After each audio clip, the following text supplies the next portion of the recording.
You're listening to What She Said, a podcast for bloggers and creatives hosted by me, Lucy Sharif, a freelance journalist living in London.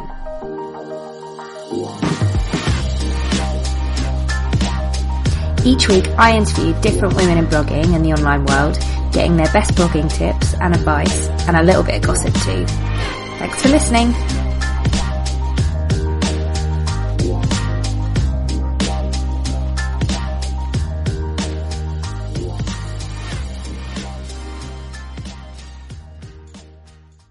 Welcome to another episode of What She Said. I can't actually believe I've been doing it so long. By the time this episode comes out, it'll be episode 12, which means 12 weeks. That's mental. Anyhow, I'm still going. I think I'm going to take a break at episode 20. Not sure how long for, but I think maybe a month or so. Couple of months to give myself a bit of a break over Christmas, but you've got stacks of episodes coming your way up until that point, so don't worry. So on with this episode. So I spoke to Amanda from the wonderful Online Stylist. It's such an interesting chat and it's completely outside the normal because Amanda is somebody who I discovered through Erica Davies' Instagram feed. She's a former fashion stylist and fashion blogger, and I quickly became a little obsessed with her stylish feed, her love of cashmere, monochrome, and her serious coffee addiction. I loved chatting to Amanda. She's just so lovely and honest and so humble too. It's crazy. I feel like I say this every week that I chat to the nicest person around, but it's true. Like, I think I just happen to know like stacks of really lovely people. She's super positive and she managed to impart a whole host of wisdom throughout our chat, while being really, really humble about it. She's absolutely fantastic at getting media coverage for the Online Stylist. She's been featured loads of glossies. I'll link to the page, her press page, in the show notes, but she's been covered in glossies and nationals like The Telegraph, The Times, Red, absolutely loads. And she's got some fantastic tips for staying organised when you work from home, which can be notoriously difficult, and how to maintain your productivity as your creativity ebbs and flows. If you want to up your content game and maybe you need some help in getting yourself organised, this one is for you. So, for anybody who doesn't know who you are, Amanda, if you could just introduce yourself and let us know about your blogging journey. Of course. Thank you for asking me, first of all, to come and do the podcast. It's so exciting. So I've been blogging at the Online Stylist since 2009. Prior to that, I had another blog called 39 and Counting, which, surprise, surprise, as I approached 40, I started writing that in 2008. So I literally got into it from the purpose of wanting to write. I really wanted to write a book, and I knew I didn't have that in me at all. So I found these amazing things called blogs one day, and then just started writing an online diary, really. And it kind of grew. I hate to use the word organically, but it grew from there. It started as a real hobby. Because that wasn't your background is really interesting, actually. If anybody doesn't know, your background is in finance. Yes. So totally unrelated. Probably should never have been in finance to start with either, because I was absolutely terrible at maths at school. But ended up in finance in accounts departments and ended up managing teams of people, and it was the people side that I really loved. Yeah. So completely to go from finance to a fashion blogging was just a bit crazy, very serendipitous, I would say. Yeah, but you'd always been interested in fashion, had you? Or yes, I had. I would probably say very experimental stages in my sort of 20s and even early 30s. And then I think once I had my daughter, it was that thing of fashion was my thing, and I really wanted to focus on it more. So it was then that it really kind of took off. Yeah. So when your daughter she was like a toddler when things started? She was, yeah. So she was just about to start school. So I knew she'd be going part-time, and I'd taken redundancy from my long-term 15-year role in finance. Very sad to say goodbye to all my friends because I kind of did all my formative growing up there, if you like. So yeah, started writing, and because I had the redundancy payoff, both my husband and I kind of agreed that, let's just wait until she settles in school before I look around for work. And so I kept writing the blog, and very soon I was completely hooked. So in that time that you were just writing for the joy of writing the blog as a kind of passion project, was there any point where you were like, oh wow, actually I can make something out of this, maybe I could make a living out of this, as opposed to going back to a quote unquote real job? Real job, yeah. It's that real job thing, isn't it? Yeah. Do you know what? It was really funny. I think people had to, I think you probably had to bash me around the head several times with that I could make something out of this, because I was probably quite slow to catch on when other people were catching on that, there were ways to make money from it and to get your name out there. I kept writing, and I think it was when I had first outreaches from PRs and a couple of brands that they offered to send me something lovely if I would write about it. And even back in the day, I was very careful about the kind of gifts that I would accept, because I felt it had to fit in with my life anyway. So I think once that kind of happened a few times, and I started realizing there were people reading it, so slowly, very slowly, like dawned on Marblehead. But I would say, I think the first time somebody said to me, we'd love to place a sidebar ad in your sidebar, and we'd like to pay you some money. I was like, oh my goodness, this is incredible. Wow. so I think it was such a slow burn, but then slowly I realised that it could be something, pretty good. So when all of that started, with people reaching out to you, wanting to send you things, etc., had you been tracking your stats or anything? Or I seem to remember I think I was using Stat Counter actually. So I remember watching the stats growing slowly and getting really excited every day when there was a few more site hits and things coming through. I didn't start using things like Google Analytics until a lot further down the line. So I was just purely looking and making sure that the numbers were continuing to go up. And I also kind of judged it in the early days, the blogging community was amazing in terms of everybody was doing it and people were commenting on each other's blogs all the time. So I kind of used that as a measure, when someone comments and you comment, it was that kind of camaraderie community thing. Yeah, that's really interesting. So it's funny that people were, PRs, etc., were telling you that your blog was successful, as opposed to you kind of realising it yourself. Yes, I have to be told these things sometimes. I am slow to catch on or late to the party. When I get there, I'm fine. So in those early days of, I guess, making some money from it, because I think everybody starts out with making really, really small amounts, almost pocket money from it. Gosh, yeah, very, very small amounts, but it was exciting nonetheless. It is exciting. It's really important to celebrate those wins anyway, however small they are. But did you have a bit of a goal in mind of where you wanted? So at this stage, were you were still 40 not out or 30 not?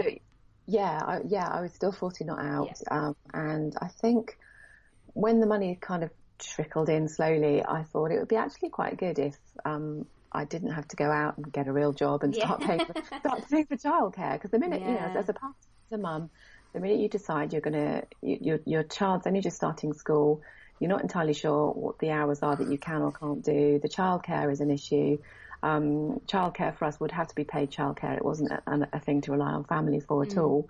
So I think it was at those points I started thinking, well, if I could see where this goes, let's give it a year, perhaps give it 2 years, and see how far I can take it. And if I can earn some money that means that I don't have to go out and pay for childcare, but also I can be flexible, then that was incredible. So that was my initial goal, I would say. Yeah. And did you have a bit of a, I don't want to say business plan, because I don't think any of us start out with that sort of strategy.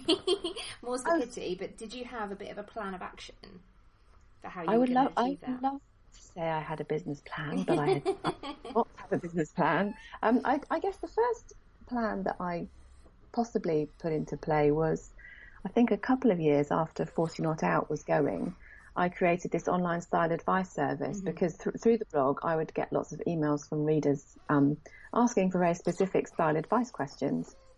So I thought, there could be something in this. So I had this style advice service bolt-on, if you like, built for the blog by a local email marketing company.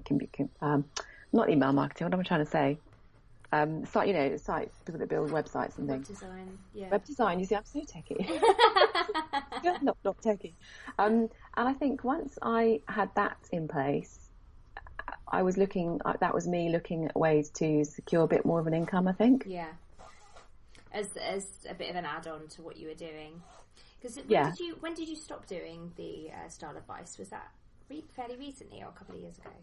Quite a few years ago now. So I think I did it for about 2 years, and I probably only had a handful of clients. And in the beginning, I started out with charging ridiculously low prices, and I was told by people in the industry, "What are you doing? You're so undercharging for your services." But I think that comes down to that thing of trying to learn how to place a value on yourself, doesn't it? Which, as we all know, is really hard. Yeah. So I stopped it a few years ago, and I probably ran it for a couple of years. I had a handful of clients, adjusted my fees. I also adjusted the types of packages that I was offering. But I have to say, as much as I love doing it, because, picking an outfit for somebody or picking capsule wardrobe for somebody is really lovely, you never knew when the work was going to drop into your lap. And I'm a complete and utter perfectionist. So for me, I always worried that what I was delivering was never going to be good enough. It always was. I never had a complaint. I always had great feedback. And I think slowly over time, I began to realise that the blogging, the creation through blogging, through writing and imagery, that was the real thing that I loved so much more. Yeah. So I think as I was about to go through another incarnation of a blog redesign, at that point, I decided I would just drop the style advice service, from the picture, and wrote a post about it saying it was a matter of lifestyle choice for me and creativity choice. And I think so many people who do the job that we do, it is down to it's the lifestyle, isn't it? Because not many of us get to earn a massive living through it, but it's more about having the flexibility as well as the creativity and being able to work around children. And exactly, it's for me the one thing that's always resonated, with me for doing this is the flexibility around my daughter and family. And I think when you place that alongside having time to create and then something else in the mix, which at that point was a style advice service, I decided to choose, I want to keep the flexibility and the lifestyle choice and the creativity, and let's drop that. But I'm really glad that I did it, because I think for me it was my first proper plan in a business perspective, if you like. And it taught me a lot about myself as well. So it was all part of the process. And I imagine it probably set a good kind of background for working with brands as well. Yeah, I mean, it was a great thing to talk about with brands, and obviously through the style advice service, I could utilize affiliate marketing, for items that I'd recommend to people. So if you're effectively selling affiliate marketed items to your style advice service clients, then you're making affiliate sales, which brings you onto the brand's radars. And it's also funny. The flip side of that is that I have so many brands that I love that are true to my style. So it was difficult for me to try and think outside of the brands that I love, and try and get into the head of what the person who my client, what they loved. Yeah, that must have been tricky. It's a learned skill. Yeah, but it's quite nice now that you can solely focus on what you like. And actually, you touched on something at the beginning when you were saying that always at the beginning, even when you were first getting those lovely freebies sent to you, you were really careful about what you accepted. What was your process with that when somebody emails you? I think the question you first know is you react to your gut instinct. So if you kind of clap your hands together and go, "Oh, amazing," then you know it's a great brand fit. That means you love the brand and you love the product. And then the second thing now with my business head on is I also have to think about what my readers like as well. So I do have to like that. I have to like the brand and the product. But I think if actually this serves the purpose that somebody else is going to find really useful, then that's also part of the picture too. But I ultimately do say though, and I think this is a line that I tend to use in a lot of refusal emails, is that if it doesn't fit well with my existing content or my own personal style, then I have to say thank you, but no thank you. Yeah. That's a really good lesson to learn, I think, is saying no. Yes, it's hard. You're right. It's so hard to say no to people. in all walks of life, but particularly in blogging, and particularly because I think it's very hard to step out from that mindset when you're blogging and getting the blog off the ground. You want to be given opportunities and you want to prove yourself. So it's quite hard to switch from saying, okay, I want to prove myself, so I'll take an opportunity, to then switching to say, okay, I've proved myself to a degree, I can now afford to be more selective, and how do I grow? So yeah, that definitely has a bearing on whether you say yes or no. What would you say is your best bit of advice when it comes to working with PRs as opposed to brands? Because often the PRs will reach out and they manage several different brands or whatever, which I find is a lot. It can be easier, it can be harder. Liaising with a PR than liaising with a brand, especially if the brand is small, because it's, they're a bit more emotionally invested. But yes, so what would be your best bit of advice when working with a PR? It's exactly how you phrase it. I believe there is a phrase, isn't it? It's do unto others as you wish would be done to yourself, kind of thing. I think it's always be your very best, because and always say no politely and say thank you and just be professional, because I've always done that, but I've also come across those circumstances where I've said no to a PR about one particular brand they work with and explained why, which generally the answer always is, it doesn't really fit with my personal style, but thank you very much. And sometimes that they'll come back to you and say, well, actually, now that you've said this, I see what you're saying, and I have this brand to work that could be a better fit. And that has proven to be so. So I think everybody deserves respect and politeness. It's all too easy to sit there as a blogger and think, oh, for goodness sake, haven't you read my blog? Can you clearly not see? I mean, that's really, I think PRs do get a bad rap for that, and they have such a tough job to do. And they must be sifting through a gazillion blogs and Instagram feeds. So I think if you can help them, it's a win-win situation. You just have to be honest and polite, and it's a really small world. So you have to be really careful how you carry yourself. Yeah, I would completely agree with that. And also, yes, sometimes you'll say no, but if you do it in the politest way and explain why, then that will probably open up another opportunity for you. So in terms of your blog and growing your blog, specifically growing your blog from the kind of passion project that it was to a passion project that earns you money, what has been the biggest growth game changers for you?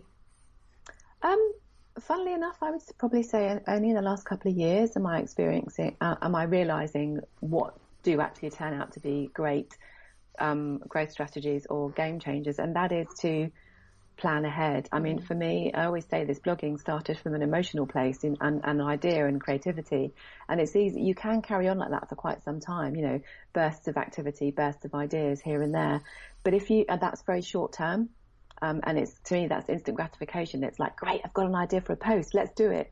But if you don't plan for the long term, eventually those kinds of creativity opportunities start to run out, or they become harder to come by. So my biggest revelation, if you like, has been looking at the year ahead each year, breaking it down into quarters, and from there on planning in those quarters, and then planning on month by month basis, as particularly when it comes to content, it's absolutely key. So do you do that by kind of theming your months, and looking at what's going on in the wider world?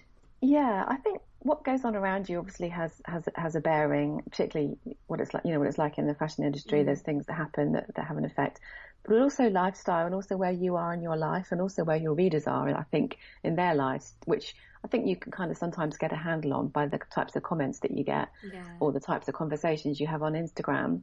If someone says something to you repeatedly, in my late 40s, for instance, some of us, our kids are getting older, we're in a different stage, we're hitting the pre-teens and all that kind of thing. So you kind of get a feel for what people are wanting more information on. That's one thing. I do plan content seasonally, but I wouldn't say I do any themes, but in terms of that, I have regular post series that I do. And then the other spoke of the wheel, of course, is looking what brands I'd love to work with next. So I think if you're content planning all the time anyway, that's a brilliant driver for helping you when you want to pitch to brands. That's a really good point. I have to say that I'm absolutely terrible at content planning. I schedule posts about a month in advance. So I'm kind of looking a month in advance, and that's as far as I go. And then I have a couple of regular series, but honestly, my content planning is terrible. Absolutely terrible. I completely feel your pain. I think it's a really, I don't know why it's a difficult thing to do when you're a blogger, but for me, it seems to be a difficult thing to do. And I think it's just the nature of the work that we do, potentially, that we're quite inspired. It's quick hit inspiration, isn't it? Definitely. There's lots of distractions around. So I've learnt to take myself out of the rest of the equation for a day, a month, if I can, if not more, or split it into half days and shut down all emails, all notifications, everything, and sit down with a notebook and pen, good old fashioned, and thrash out some ideas. And then I can translate that into my geeky, spreadsheety, Excel editorial calendar. That's a really, really good tip, though, just to completely switch everything off and just go back to basics and get a notepad and pen out and then just brainstorm. It is, because the minute you dip into anything online, it's so easy to fall down a rabbit hole. Yes, it is. And that's what stops me from long-term planning, I guess, is oh, look, it's something short-term I can procrastinate with. Let's go and do that instead. So I'm in actual fact, I'm just writing a post about something now about productive morning routines, because all of this stuff doesn't happen overnight. I've been doing this, I guess, with a business head on for the last 5 years, I suppose, out of the 9 years that I've been blogging. And I'd say it's only the last 2 years that I feel I'm finally starting to nail my work from home routines, if that makes any sense. And I think there's so many of the people listening to this podcast will either be people who work from home or who maybe aspire to work from home. And that's actually one of the things that I think we don't talk about enough, is that working from home is totally dreamy, but you have to have a lot of self-motivation, self-discipline. Yes, I completely agree. It is dreamy, because you can sit there in your jammies and, not shower until midday if you choose to. And sometimes that works for me, but other times you just have to be disciplined and you have to find your own ways and experiment with what works for you and your daily routines, and also when in the day you're most productive. How do you kind of structure your weeks? I get the impression that you're a bit more structured than I am. Well, you have a new baby, and my daughter's 12, so I think it's easier to have more structure when they get older, definitely. I think the structure from the weeks tends to come from the plans that I'm working on, and again, that all comes back down to the editorial calendar. So I'm now making my amazing friend Monica, who blogs at the Elgin Avenue, she's got me into macro and micro lists. It's incredible, and so having a bigger picture list and then breaking it down into smaller lists. So I know this week, for instance, if I have to write a couple of posts and I need to shoot those images for those posts, I'll get the images shot first when the light's good. So those are the things that I try and make flexible. Yeah. And it's different for me at the moment because we're in school summer holidays, so I'm literally all over the shop. It's all up, 6 weeks, but that's fine. So normally my week is purely structured around content and then Instagram as well. So I find if I'm running low on Instagram photo stock, I will spend an afternoon going upstairs to the front bedroom, which is my dressing room now, where the light's really good between 2 and 5, and shoot some pictures. And sometimes there may be involved, meetings about workshops that I'm running with Hero in Stockbridge, or the odd trip to London. But I think for the most part, it's home and desk based. Yeah. And lots of planning time, which I'm surprising myself telling you this. Yeah, you sounding well. I'm not surprised really, because actually you've taken us onto something I wanted to talk about, which is Instagram. Because I discovered you through Instagram, and I'm endlessly amazed at the kind of level of quality content that you put out on Instagram, and I just don't know how you do it. I'll tell you why. I am completely obsessed. Honestly, it's pure love and obsession. I think because I scroll through Instagram and get so much inspiration, and I see things that people create, and it just kind of spurs me on. And I know at the moment people are having a love-hate relationship with Instagram on and off. I think for the minute I looked at Instagram and found the first few accounts that made me go, oh, wow, look at that. That's so beautiful. As a profile page as a whole, from that moment on, I think I've been in this pursuit of 3 by 3 perfection. And I don't mean me saying this is perfect, this is my life, it's perfect, because for goodness sake, we all know it's just Instagram. But for me, I guess it's kind of an escapism, and I'm not artistic, as in I can't draw for toffee. But I can write and I can take pictures with my iPhone and edit them quite well. So I think of it as a creative outlet. So because of that, I think that's where my passion comes from for Instagram. And, if I can get like the perfect 3 by 3, it makes me so happy. Oh, I totally know how you feel.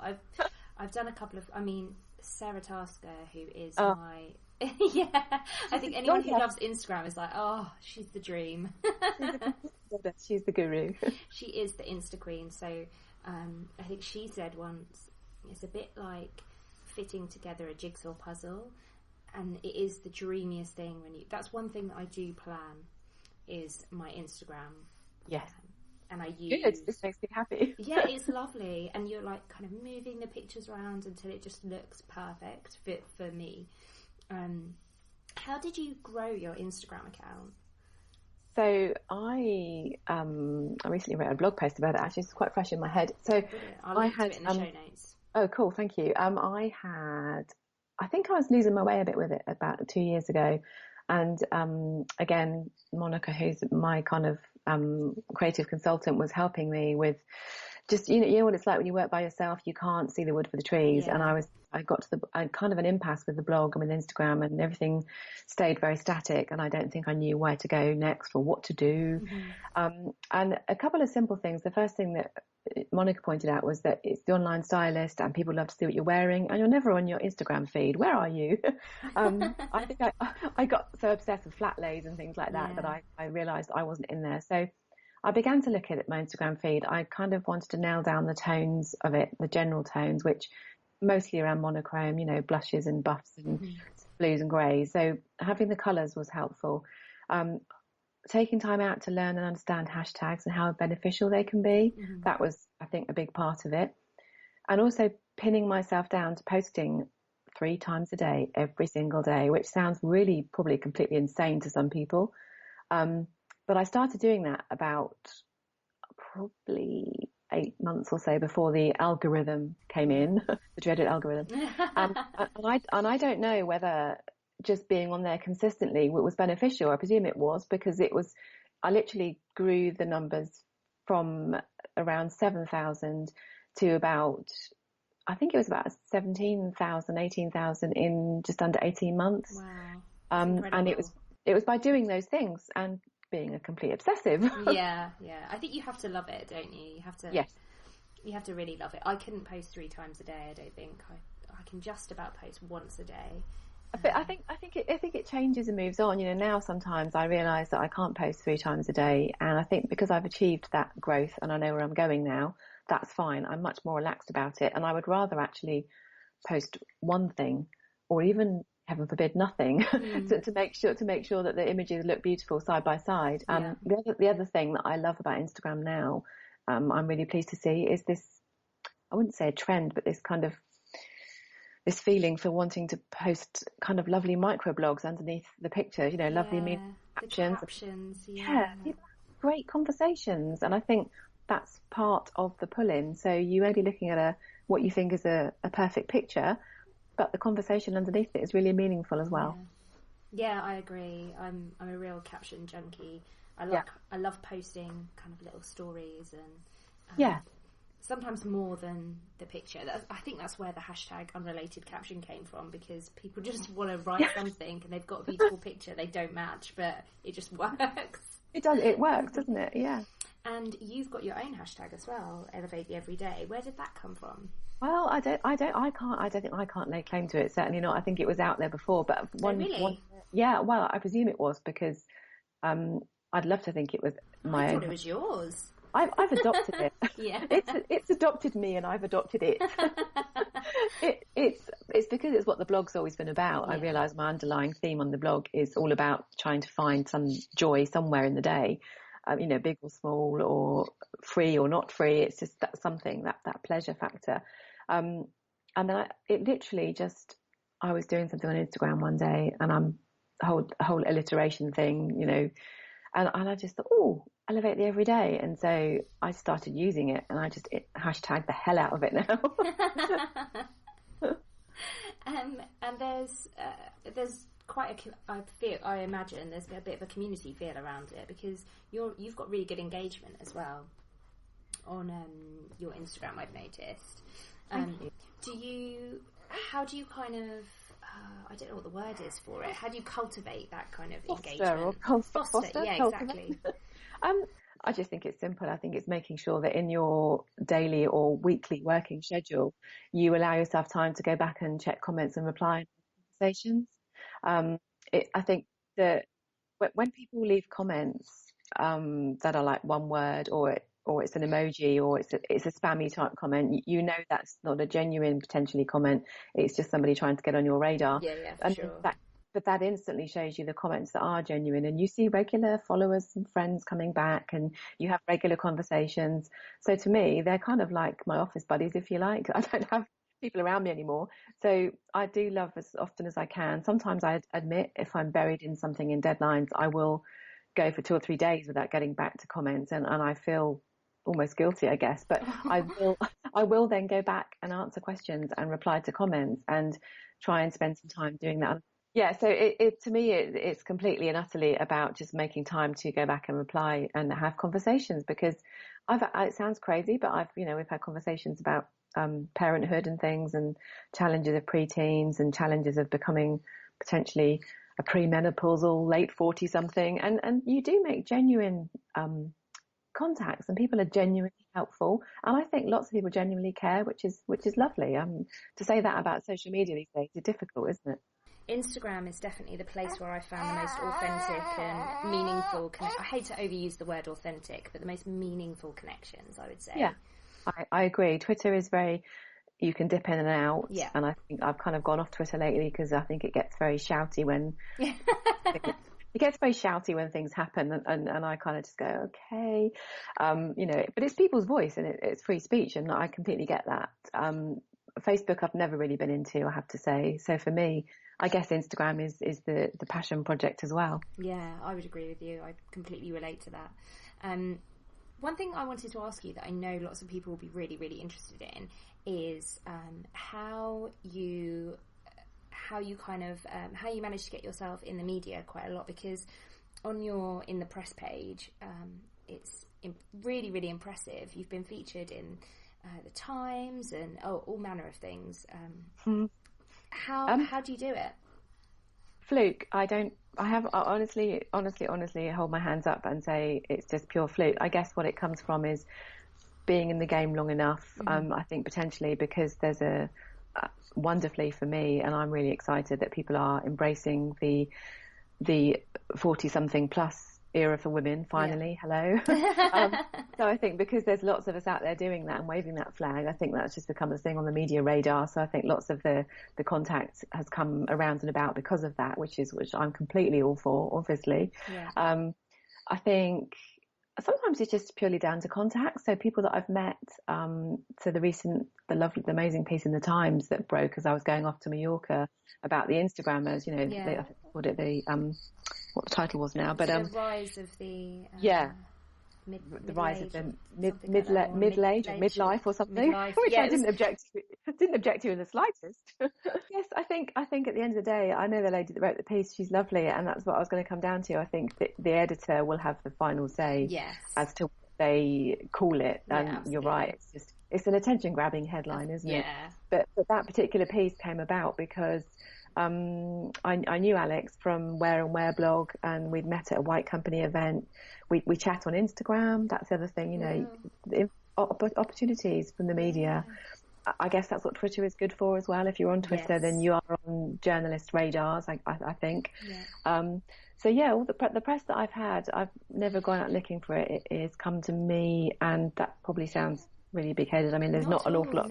There's not a lot of press on there, but I think over the years there've been some beautiful choice pieces that I'm so proud of, and honest to goodness, I really have to pinch myself and go, seriously, was I in the Times? That's ridiculous. It's incredible. And it may be, well, I don't think it's very small, but amount of pieces, but it's really quality coverage as well. which is lovely, and it kind of has longevity. You know, I'd rather say, you know, I had a big press gallery, and in there, if I could say to you there were 5 pieces that I'm really proud of in there, you know, the Times, the Telegraph, and Red magazine would be among them, and that would never change. You know, that's such a massive achievement for me, and it I'm really is. really proud of it. You should be. I wanted to ask you a little bit about stumbling blocks, because I sort of feel like every blogger goes through however long they've been doing it, whether they've been doing it 10 years or 3 years, or even 3 months, they go through a bit of a journey, and there's always a stumbling block, and I'm always interested to hear about it. Completely. I hands down agree. There are many stumbling blocks. They can come in the form of, I think, creativity just drying up. Sometimes life puts you in a place where you just think, you know what? All of a sudden you can turn around and think, this feels completely frivolous. I'm not in the mindset for this. I don't want to do this. For me, I've had a few of those moments, just things that have happened in life, but I think they pass quite quickly because it is a passion project at the end of the day. So my instinct and love for it quickly resurfaces. So I think for me, the biggest stumbling block is probably working by myself and for myself, and not knowing which direction I should be heading in sometimes. So as a way, any advice I would give to get around that would be to seek a mentor or a creative consultant, or, you know, build your own community with fellow bloggers, because you so really need someone to bounce things off of. Yeah. That's a huge stumbling block, is not knowing which direction you're going in. And I guess another one would be to bury your head in the sand and say, well, I'm sticking with what I'm doing because it's what I know. If you don't step outside your comfort zone and learn new stuff and pay attention to where the world is going, as in the online world, I guess there's a danger you can be left behind. People want new things all the time. That probably takes us on quite nicely to what's going on for you this year for the Online Stylist. Which is another brilliant hashtag. Is it TOS Refresh 2017? Yeah. It's do you know, I'm so excited. I love Christmas. If anyone that knows me on Instagram knows I love Christmas. And at the moment it feels like Christmas is coming early, because the thought of unveiling the new blog design in September is just, I'm so excited. Yeah. I can't wait. It's been about 3 years since the blog had what I call a facelift, I guess. And it's not just about the aesthetics of it, because I think I know my aesthetics in my head. I feel like I've nailed that in my personal life and blog life, if that makes sense. Yeah, absolutely. For me, it's also about reader experience. So I looked at the blog and realised that the ability is not there for readers to click around and find different posts in different categories. It's all just scrolling. So I want, as well as it to look beautiful, I'm stepping up my content game, so the quality of the content I hope continues to improve, but also the reader browsing experience will improve as well, because those are the things that will keep your audience growing and fed, if that makes sense. Yeah, absolutely. Probably all too often we forget about the reader experience and navigating around our website and how they do it and if it makes sense, and because really you want people to stay on your website for as long as possible. Of course you do, and I think you're completely right. You lose sight of that because you're focusing on the creating side, and you have to think about how are they getting on when that post lands in their inbox, or they find it via Twitter. What do they think when they land on your blog, and how easy is it to navigate, and are there any other pieces on there that might be interesting if that's the kind of thing they're into, I guess. What kind of prompted it? Do you know what? It's funny. It all started this time last summer. I kind of I think I picked up on all these slow hashtags, the simple life and simple pleasures and all that sort of stuff. And I picked up a whole new raft of beautiful, muted, slow down kind of stuff. And it's really funny. It was a bit of a revelation for me. So for so long with the blog, I was trying, I guess, to emulate the whole London thing. Lots of London bloggers, who I absolutely adore and I love to see because I don't live in London. They were having pictures taken in front of beautiful monochrome buildings, and so that aesthetic obviously completely appealed to me. And it was the London life. And when I do go to London, I love the London life, the buzz in the city and the amazing places you can go to eat and the shops, of course. It's just fantastic. And I think I'd kind of subconsciously fallen into a rut of trying to create that here. And then I thought, what the hell are you doing? This time last year, my daughter was just finishing primary school, about to start senior school. And it was a real seminal moment. And I had all these thoughts of, oh my goodness, life's going so fast. And I wanted to slow down, I guess. And so I started thinking about what do I have here? And I have the beach, 5 minutes down the road in the car. We live in the New Forest, and I wasn't making the most of it. I was schlepping up to London with a suitcase full of clothes, changing in toilets. So I could pose. It's so glamorous. I know, it's so glamorous. So I could pose in front of monochrome buildings. Yeah. And I just thought, what are you doing? This is ridiculous. Why don't you make the most of what you've got here? So there'll be lots more coastal and countryside stuff coming in terms of the new blog. And I think it's about talking about my life and the aspirations for my life as is, not trying to emulate what it's like to be a blogger in London. Yeah. So it's got a bit of a story behind it. Sorry to go off on a tangent. No, not at all. It was really interesting. And also it's another really good lesson to learn, isn't it? Because I think probably we all start out emulating what we know before we can look at kind of at what we have. Yeah, you're drawn to what attracts you, aren't you? And that's the nature of the beast with blogging and Instagram. You're completely drawn to the things that pull you in every time. And for me, that was amazing monochromatic facades and things like that. And my husband laughs at me because I say, no, we can't have green in my Instagram feed. Green does not work in my Instagram feed, which is still true to this day. Yeah. I will desaturate a green until it's almost grey. But that's another story. So I just think it was realization, and also that thing of I don't know, but as I get older, I become quite bloody minded, I guess. Yeah. As in, do you know what? This is me. This is what I like. And if you don't like it, then that's okay. There's somebody else that you will like. Yeah. So I think I'm not afraid anymore to try and do my own thing more. And in actual fact, one of my blog posts that's coming out on the holiday is I pulled a kind of a phrase out of nowhere, I think, and it's about blogging and the theory of reflect versus collect. I think we collect so many ideas, but actually this year I've taken time to reflect, as in, who am I and what is the online stylist really about? Gosh, that sounds really deep and stupid, doesn't it? No, it's brilliant. So where can everybody find you online?